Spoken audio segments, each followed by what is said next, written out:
আসসালামু আলাইকুম ভিউয়ার্স। তো আজকে আপনাদের একটা টিপসে জানাবো, সেটা হচ্ছে যে কবুতরের যে কৃমির ওষুধ খাওয়াতে হয় সেটা কিভাবে খাওয়াবেন সেটা আমি আপনাদেরকে জানাবো।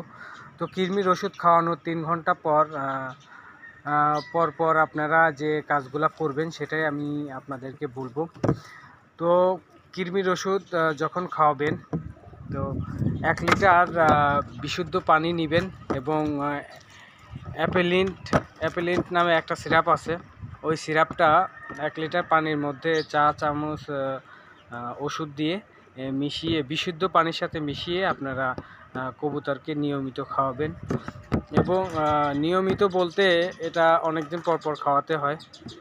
ধরেন এ মাসে খাওয়াইছেন, তার পরের মাসে এরকম নিয়মিত খাওয়াতে হবে। এবং 3 ঘন্টা ওষুধ খাওয়ানোর 3 ঘন্টা পরে আপনার কবুতরের যে